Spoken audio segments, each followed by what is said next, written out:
Olá, eu sou a professora Ana Paula e você está no canal Desvendando Ideias e a gente está fazendo aqui o terceiro bloco da prova rosa do Enem de 2022, que foi aplicada no domingo passado. E a gente está comentando a prova, só relembrando, de Ciências Humanas e Suas Tecnologias, que teve 90% das questões de Geografia. Então, bora lá!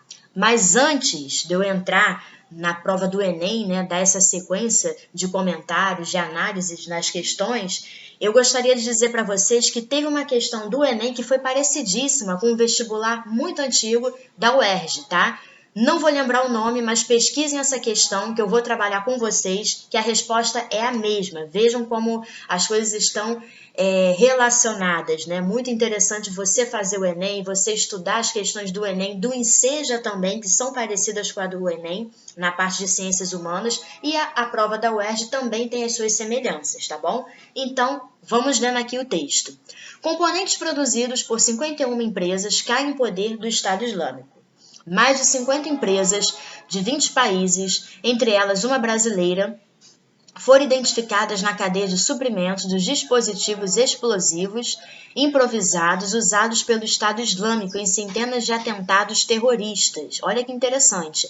Além de mercadorias controladas, itens são tão simples quanto ligas de alumínio, celulares ou fertilizantes que podem parecer inofensivos à primeira vista, estariam na lista dos mais de 700 componentes encontrados em um levantamento realizado ao longo de 20 meses pelo Instituto de Pesquisa de Conflito Armado. Então, se um terrorista tem um celular, tem um carro, tem uma bomba, tem acesso a alguma tecnologia, como eles têm acesso? Eles compram de onde? De onde sai? Acredite se quiser, sai do Brasil, dos Estados Unidos, da Holanda, da Rússia, da China. Olha esse mapa mundo que interessante. Como eu falo, o quanto é importante a gente saber identificar os principais estados da federação de um país, como o Brasil no caso, no vestibular aqui é do nosso país, mas também os países no mundo, os continentes, os oceanos. E aí, olha que interessante, eles foram até bondosos em localizar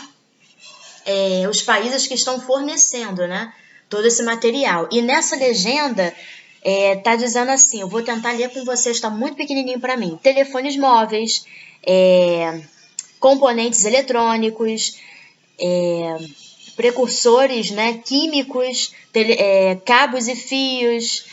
Acho que aqui tem alumínio também, que eu não estou enxergando mesmo, mas é muito interessante você ver, né, o que mantém também esse Estado Islâmico, né, o que retroalimenta, né, de tecnologia, né, de armamento, né, então tem toda essa comercialização aí, e é muito interessante porque uma pessoa que está no Irã, numa parte de conflito armado, ela pode ter uma arma que vem dos Estados Unidos, um celular que vem do Japão e por aí vai. Agora, o que a questão está pedindo? A estratégia de ação do Estado Islâmico, mencionada na reportagem, apresenta semelhança com a seguinte prática das corporações empresariais contemporâneas. Está relacionando essa interação tecnológica, comercial do Estado Islâmico com o mundo, com os principais países que produzem esse tipo de materiais, né, de tecnologia, com o processo de globalização. E eu vou ler duas alternativas para vocês, né, mas vou dar a alternativa correta, mas a primeira diz assim, será que essa tecnologia é padronizada, por isso que eles têm acesso? Não, não é padronizada porque o que acontece? Você tem um celular de um país tal, uma bomba de um país tal, e por aí vai. Então, você não tem esse tipo de... Não é uma padronização. Imagina um carro, né? A gente imaginando um carro montado, né? De várias peças, né? Que vem de vários outros países. Então, não vem ao caso. A gente não está falando de padronização de tecnologia, a gente não está falando do Fordismo, tá? A gente está falando aqui de uma coisa muito mais complexa, tá? Bom, B, incorporação dos fornecedores, né? Ah, será que essa estratégia é você incorporar os fornecedores? Não, aqui a gente não está falando da mentalidade de uma empresa, a gente está falando de um Estado, né? Um Estado terrorista, né? Então, Na verdade, ele fala Estado Islâmico, né? Mas está trabalhando com a parte dos conflitos, né? A parte conflituosa, a parte do terrorismo, tá? Então, não poderia ser. A resposta correta seria a desterritorialização da produção. Essa produção aqui, que vai ajudar essas pessoas a montarem, né? A montarem algum armamento ou a terem acesso a algum armamento que seja de outro país, na verdade, é uma desterritorialização da produção. E qual é a ideia disso?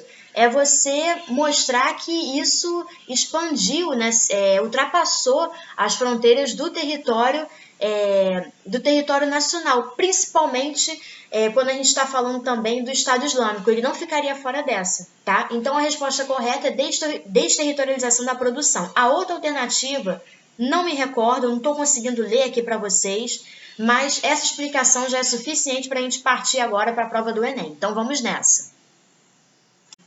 Eis a questão mais esperada do momento e que tem a mesma resposta da questão anterior da UERJ que a gente comentou. Só que aqui eles usaram um texto do Manuel Castells, A Sociedade em Rede, a Era da Informação, Economia, Sociedade e Cultura. Esse livro aí do Manuel Castells cai muito no Enem. Eles adoram o Manuel Castells, tá? Então, não deixe de ler fragmentos, ver documentários ou até mesmo ler o livro se você tiver a oportunidade. E o que esse texto está dizendo? Uma nova economia surgiu em escala global, no último quartel do século XX. Chamo-a de informacional, global e em rede para identificar suas características fundamentais e diferenciadas e enfatizar sua interligação. É informacional porque depende basicamente de sua capacidade de gerar, processar e aplicar de forma eficiente a informação baseada em conhecimentos. É global porque seus componentes estão organizados em escala global, diretamente ou mediante uma rede de conexões entre agentes econômicos. Olha o que a gente acabou de ver naquele mapa mundi do Estado Islâmico. Olha que interessante, né? Isso já define. É rede porque é feita uma rede global de interação entre redes empresariais, tá? Então, vamos ver aqui o que a questão está pedindo. Qual mudança estrutural é resultado da forma de organização econômica descrita no texto? Qual a consequência, né, dessa nova economia informacional? A gente está falando aqui de globalização, gente. Informação é poder. Qual é a consequência disso? Fabricação em série? Não pode ser, gente. É até parecida mesmo, né, com a outra pergunta. Ampliação de estoques. Não, a gente não está falando aqui de Fordismo, gente. Não está falando da dinâmica do espaço interno de uma empresa, de uma indústria. Não é nada disso. Fragilização dos cartéis? Também não. Muito pelo contrário. Padronização de mercadorias? Não cola. Desterritorialização da produção. Olha só. Aqui, rede global de interação. Tá? É global porque seus componentes estão organizados em escala global. É informacional porque depende basicamente de sua capacidade de gerar, processar e aplicar de forma eficiente a informação baseada em conhecimentos. É informacional e global. Então, letra E, desterritorialização da produção. Que coisa linda! Matamos duas questões parecidíssimas.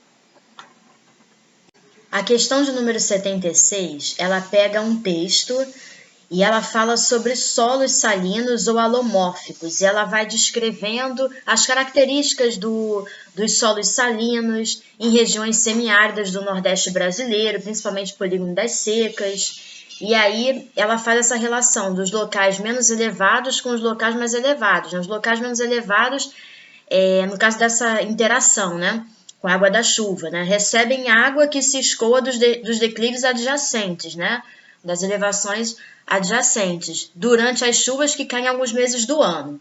Essa água, ela tem uma influência, né? Ela não vai apenas se infiltrar nesse solo, ela traz soluções de sais minerais e evapora-se rapidamente, né? O clima é semiárido antes de infiltrar-se totalmente, então ela não se infiltra totalmente e evapora-se rapidamente. Deixa eu ver, havendo então, né, cada vez que esse processo é repetido, um pequeno acúmulo de sais no horizonte superficial. Então, a gente tem um acúmulo de sais dessa água da chuva que não se infiltra totalmente, tá? Nas últimas décadas, a expansão das atividades agrícolas na região tem ampliado esse processo. Bom, o que a questão está pedindo? As atividades agrícolas desenvolvidas na região mencionada intensificam o problema ambiental exposto ao... Quando a gente realiza florestamentos desrespeitando a prática do pousio, não tem nada a ver aqui. Aqui a gente está falando de clima semiárido e não caberia aqui florestamentos, tá? De pinos, né? Pinus, não sei. Utilizar sistemas de irrigação desprezando uma drenagem adequada. Essa seria a alternativa, tá? Porque as atividades agrícolas, elas vão tornar esses solos com uma concentração maior de sais, né, com o sistema de irrigação, porque você vai desprezar a drenagem, você não vai respeitar ali o escoamento, né, natural ali daquela água, né? Você vai querer reter aquela água e você vai concentrar a quantidade de sais naquele solo.